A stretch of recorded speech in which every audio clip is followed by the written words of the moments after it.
story is missing an entire chapter, not a minor correction. An entire branch of humanity that lived, breathed, raised cattle, watched stars, and then vanished so completely that for 50,000 years nobody even knew they existed. No name, no record, no descendants, just silence. And then, buried beneath the sand of what was once a paradise and is now the world's most brutal desert, 2 women were found. And their DNA did not match yours. It does not match mine. It does not match anyone alive on this planet today. There's a story that science has been trying to tell for decades, and every time researchers get close to completing it, the ground opens up and reveals a deeper layer beneath. This is one of those moments, not a revision, not an update, a fundamental rupture in what we believed we knew about the origin of our species, about who lived on this earth before recorded history, and about what happened to the countless branches of humanity that never made it to the present day. The discovery begins in a place that most people associate with death and desolation, the Sahara Desert.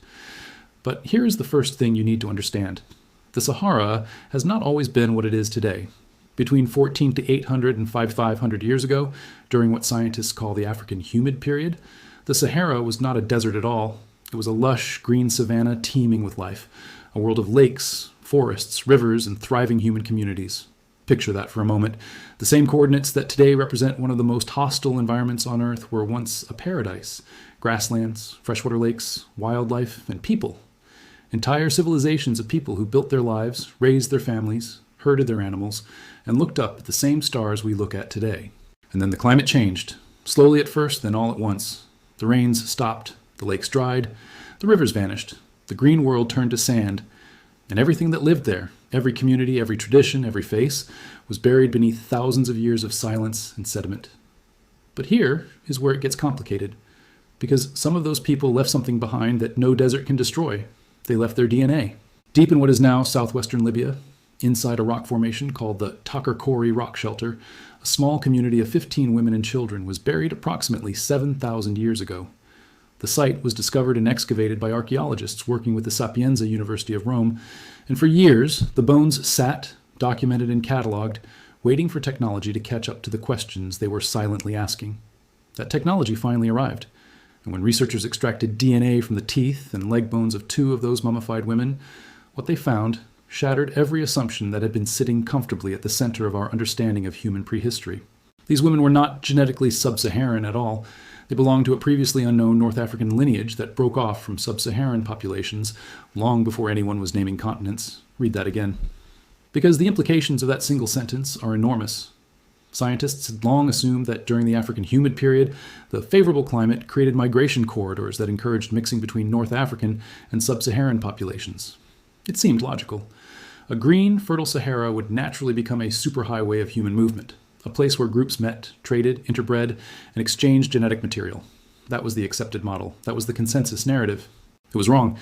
DNA samples extracted from the women's teeth and leg bones revealed a genetic branch that separated from sub-Saharan Africans roughly 50,000 years ago.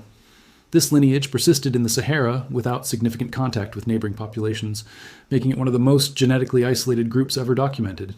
50,000 years. Let that number sit with you for a moment. While the rest of humanity was moving, mixing, splitting, merging, and creating every population alive on Earth today, these people remained separate. They developed their own genetic identity in a region that should have been a crossroads.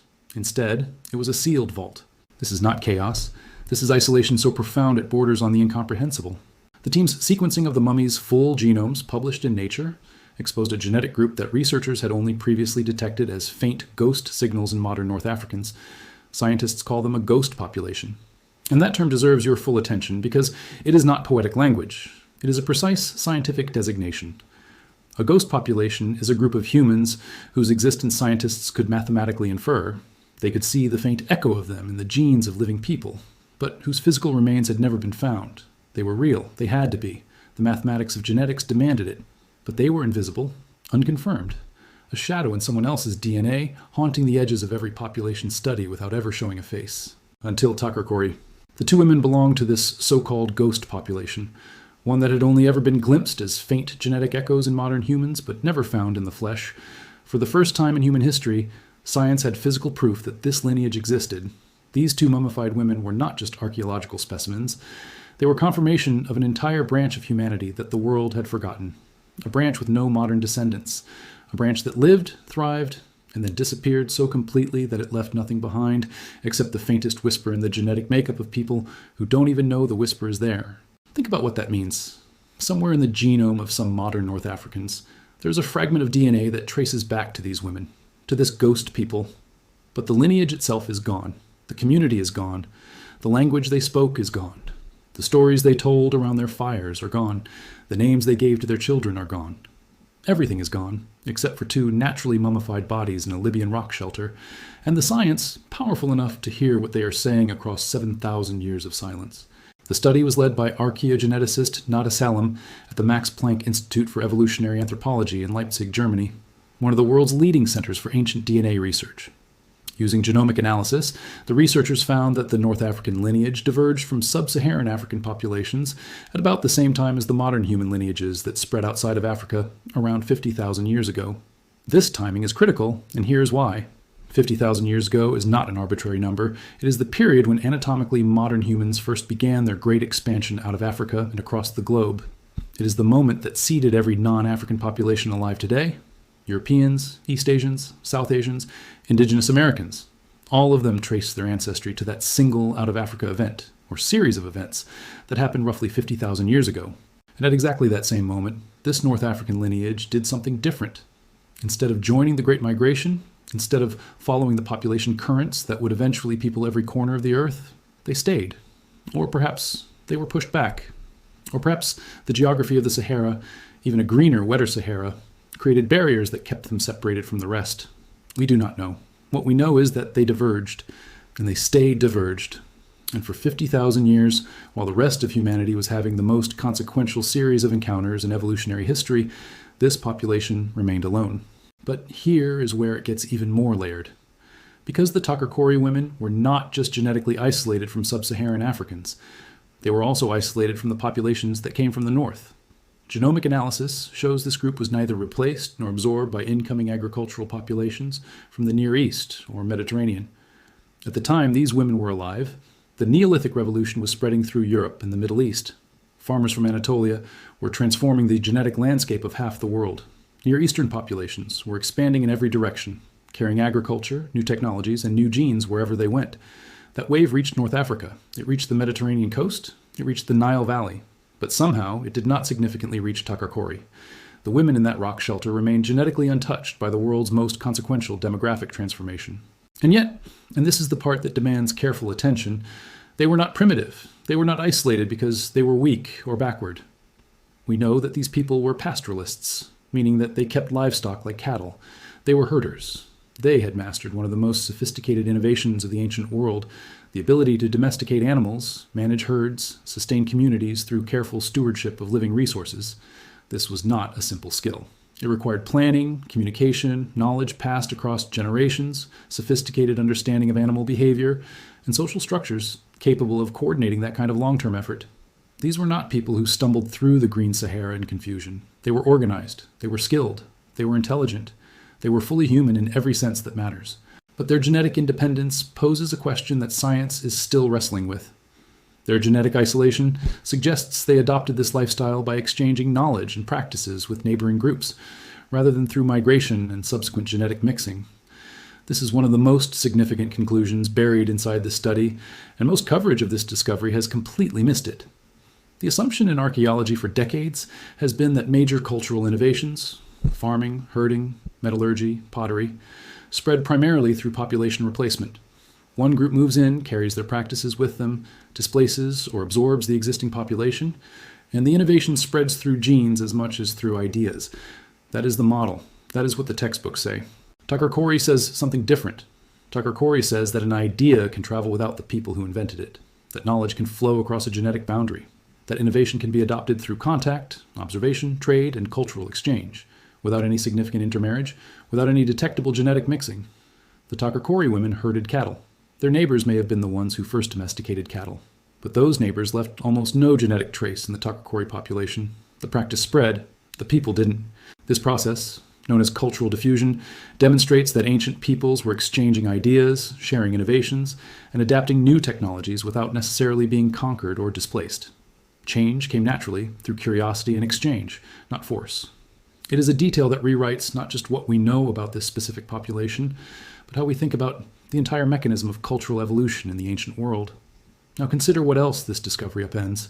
For a very long time, the standard model of human prehistory assumed a relatively linear story of African origin and outward migration. Humans evolved in Africa, spread outward, and the diversity we see in the world today reflects the various adaptations and encounters that occurred along those migration routes. The interior of Africa, particularly North Africa during the Holocene, was treated as something of a waypoint, a staging ground, a corridor through which people passed on their way to somewhere else. What Tucker Corey reveals is that North Africa was not just a corridor, it was a home. The people who called it home were not simply transitional populations caught between one place and another. They were a distinct lineage with their own deep history, their own genetic identity, and their own story. A story that had been running in parallel to the rest of human prehistory for 50,000 years without anyone outside that rock shelter ever knowing it existed. Our research challenges previous assumptions about North African population history and highlights the existence of a deeply rooted and long isolated genetic lineage, said researcher Nada Salem. That sentence, delivered in the measured language of academic science, is actually a revolutionary statement. Because what Salem is saying is that the map we have been using to understand human prehistory has a missing continent on it. There was an entire population, not a small band of wanderers, but a genetically coherent, culturally sophisticated, temporally persistent human group that our models had completely failed to account for. And now we have to ask, how many others are there? Because the Tucker Corey discovery did not happen in isolation. It arrived as part of a cascade of findings that are collectively reshaping the entire field of paleoanthropology, one discovery at a time. And some of these other discoveries push the boundaries of what we thought we understood even further. At the same time, researchers working in China and Southeast Asia have announced the discovery of what may be the world's oldest mummies, pushing back the timeline by thousands of years. A study published in the Proceedings of the National Academy of Sciences details human remains from as far back as 14,000 years ago that were preserved by being slowly smoke-dried over a fire. Think about that timeline. The Egyptian mummies that define our cultural imagination of ancient preservation date back approximately 4,500 years. The famous Chinchorro mummies of South America, long considered among the oldest in the world, date back around 7,000 years. And now, from across Southeast Asia and southern China, comes evidence of mummification practices stretching back 10,000 to 12,000 years, predating Egypt by nearly a factor of 3. A study of dozens of ancient graves found in China, the Philippines, Laos, Thailand, Malaysia, and Indonesia revealed that many skeletons found in a tight fetal position were treated by an extended period of smoke drying over fire before being buried. These were not accidents of preservation. These were deliberate, intentional, culturally sophisticated rituals of the dead.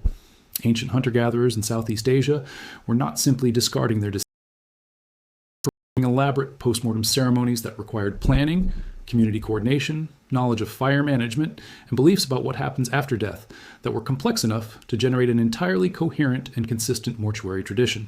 Smoking likely carried spiritual, religious, or cultural meanings that went far beyond simply slowing decay, said Xiao Chunhung, a senior research fellow at the Australian National University and lead author of the study. And this is precisely what separates this discovery from a mere archaeological curiosity. The oldest mummies in the world were not produced by civilization in the way we typically define it. Cities, writing, agriculture, governance. They were produced by hunter-gatherers, people living before the Neolithic Revolution, before farming, before organized religion in any institutional sense. And yet they were engaging in practices that reveal a rich, layered, sophisticated inner life, a relationship with death, a belief in something beyond the body, a desire to preserve the physical form of those they loved. The researchers analyzed human bone samples from 95 pre-Neolithic archaeological sites across southern China, Vietnam, the Philippines, Laos, Thailand, Malaysia, and Indonesia. 95 sites across an enormous geographic region over a time span of roughly 8,000 years. This was not a local practice. This was not the invention of a single community that somehow spread. This was a widespread, deeply embedded cultural tradition that persisted across thousands of miles and thousands of years, among populations that shared genetic and cultural affinities. The practice continued into the ethnographic record in the New Guinea highlands and parts of Australia, meaning that some version of this tradition, smoke drying the bodies of ancestors, has never actually stopped. It is still practiced today in living communities by people who are the direct descendants of the world's oldest known mummifiers.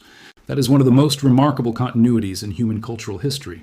A mortuary tradition stretching back 12,000 years, surviving the end of the Ice Age, surviving the spread of agriculture, surviving colonization, surviving everything that modernity has thrown at it, and still alive in the mountains of Papua today. But return now to Tucker Corey, because there is a layer to this story that has received almost no attention in mainstream coverage, and it changes everything about how we interpret this ghost population. Researchers also detected traces of Neanderthal DNA in the Tucker Corey individuals, 10 times less than people living outside of Africa had, but more than contemporary sub-Saharan Africans. Read that carefully, because it is genetically paradoxical in a way that has real explanatory power. The Tucker Corey women are more closely related to sub-Saharan Africans than to any non-African population. And yet, they carry more Neanderthal DNA than sub-Saharan Africans do. How is that possible? The most parsimonious explanation is that at some point, perhaps tens of thousands of years ago, the ancestors of the Tucker Corey people had limited contact with populations that carried Neanderthal ancestry. Not enough contact to alter their overall genetic identity. Not enough to shift their fundamental lineage, but enough to leave a trace, a faint genetic fingerprint from a brief encounter with a world beyond their isolation. And then they retreated back into their seclusion, carrying that small Neanderthal echo with them through the millennia, all the way to the Tucker Corey rock shelter, all the way to their deaths, all the way to the DNA that researchers extracted from their teeth in a laboratory in Leipzig in the 21st century. The greening of the Sahara only happened 15,000 years ago. Before that, it was a desert again, said Professor Johannes Krauss, senior author of the study and director of the Max Planck Institute's Department of Archaeogenetics. So we actually don't know where they were hanging out between 50,000 years ago, when they split from the southern African population, and 15,000 years ago. That is a 35,000-year gap. 35,000 years during which this lineage existed somewhere on Earth, maintaining its genetic isolation, surviving climate catastrophes, enduring ice ages and arid periods and every environmental challenge the Pleistocene could throw at a human population, and leaving absolutely no trace that science has yet been able to find. They were somewhere. They were alive. They were reproducing, adapting, building whatever cultural practices kept them alive. And then, when the Sahara greened, they moved into it and made it their home. Where were they before? That question does not have an answer, and the fact that it does not have an answer should disturb you, because it suggests that our picture of human prehistory, even with all the advances of ancient DNA analysis, even with all the radiocarbon dating, all the excavations, all the genomic studies, is still deeply, profoundly incomplete. The Tucker Corey lineage's long isolation reshapes assumptions about ancient human behavior, said Salem. They were in a prime location for interaction, but chose, or were forced by environment, to stay separate. That alternative, forced by environment, deserves its own moment of consideration. What does it mean to be forced into isolation by environment? It means that the geography of the Green Sahara, despite its fertility, despite its abundance, created enough ecological compartmentalization that entire human populations could remain genetically separate for tens of thousands of years. Wetlands on one side, rocky highlands on another, seasonal river systems that functioned as boundaries rather than corridors. A landscape that looked like a superhighway from the outside, but which, on the ground, was a mosaic of isolated ecozones, each one capable of trapping a population in its own genetic bubble. This reshapes not just our understanding of the Tucker Corey people specifically, but our entire model of how genetic diversity accumulated in prehistoric Africa. If one group in the Sahara could maintain isolation for 50,000 years, surrounded by a fertile landscape that should have encouraged mixing, then how many other populations did the same thing? How many other ghost lineages are still out there, buried in the sand, waiting for the right conditions to be preserved, discovered, and decoded? The honest answer from the scientific community is, we do not know, and that honesty is itself a revelation. The paper, published in the respected scientific journal Nature, also showed that the Tucker Corey people are closely related to 15,000-year-old hunter-gatherers from Tafaralt Cave in Morocco. The genetic distance of both groups to sub-Saharan African communities is similar, suggesting there was limited genetic interaction between North Africa and sub-Saharan Africa at the time. So now, a picture begins to emerge that is far more complex than the old map. North Africa, during the late Pleistocene and early Holocene, was not a single homogeneous zone. It contained at least two distinct genetic lineages, the Tafaralt people of Morocco and the Tucker Corey people of Libya, both of them deeply isolated from sub-Saharan Africa, both of them carrying similar levels of genetic distance from the south, but separated from each other by geography and time. What we are looking at is not a corridor, it is an archipelago, a scattered series of genetically isolated human islands, separated not by water, but by terrain, by climate, by ecology, and by the particular social dynamics of small ancient communities. Each island running its own evolutionary experiment, each one developing its own genetic identity, and almost all of them disappearing without a trace, leaving only the faintest echoes in the genomes of people alive today, echoes that modern science is only just beginning to hear. And here's the deeper question that nobody is fully answering. If these populations were so isolated and yet so sophisticated, herding cattle, developing mortuary traditions, building cultural knowledge systems complex enough to survive for thousands of years, what does that say about what we consider progress in human history? The standard story is that the spread of agriculture from the Fertile Crescent was the engine of human civilization, that genetic mixing and population movement drove cultural innovation, that connectivity was the mechanism of advancement. But Tucker Corey is a direct challenge to that narrative. These people were not connected. They were isolated, and they were not primitive. They were complex, organized, spiritually engaged, and technologically capable. Isolation did not make them less human. Activity did not automatically make other populations more advanced. The relationship between genetic diversity, cultural innovation, and historical progress is far more complicated than the comfortable linear models that have dominated anthropology for a century. And now, standing at the edge of everything we thought we knew, consider what these two cascades of discovery, the Tucker Corey ghost population and the smoke-dried mummies of Southeast Asia, are telling us together. They are telling us that everywhere we look in the deep past, when we have the technology to look carefully enough, we find complexity we did not expect. We find sophistication where we assumed simplicity. We find diversity where we assumed homogeneity. We find isolation where we assumed connection. We find persistence where we assumed replacement. The Tucker Corey discovery is part of a wave of new findings that are rewriting our ancient past, and that wave is accelerating. Every year, the tools of ancient DNA analysis become more powerful, capable of extracting genetic information from older samples, from hotter climates, from conditions that would have destroyed genetic material even a decade ago. It is, Professor Krauss explained, remarkable that genome sequencing was possible at all, given that hot conditions tend to degrade genetic information. The Sahara is one of the most difficult environments on Earth for DNA preservation, and yet these samples survived, which means that every hot, arid region of the planet, the Arabian Peninsula, the Horn of Africa, the deserts of Central Asia, the savannas of sub-Saharan Africa, may be hiding samples that we have not yet been able to read, waiting for the next generation of technology to unlock them. What will those samples say? What other ghost populations are hiding in the genomic shadows of living people? What other lineages diverged 50,000 years ago, ran their own separate human experiment for tens of thousands of years, and then vanished without ever making it to the present, leaving nothing but a faint echo in someone's chromosome that only the most sophisticated analysis in history can detect? We are not at the end of this story. We are barely at the beginning of our ability to ask the right questions. The ground beneath our feet is full of answers that we do not yet have the technology, the access, or the conceptual frameworks to receive. The two women of Tucker Corey waited 7,000 years for science to be ready to hear them. The smoke-dried ancestors of Southeast Asia waited 12,000 years. And somewhere out there, in the Libyan desert, in the mountains of the Sahara, in the jungles of Asia, in the permafrost of Siberia, there are others waiting still. The human story is not the story we were told. It is older, stranger, more complex, more tragic, more beautiful, and more mysterious than any version we have ever written down. And every time scientists think they have the outline of it fixed, the desert opens up, and two women reach across 50,000 years of silence, and the outline dissolves. Who were they, really? Where did their people go? What happened in those 35,000 missing years? And most urgently, how many more of them are out there, buried in places we have not yet thought to look, carrying DNA that matches no one alive, waiting for a world that still does not fully understand what it means to have lost them?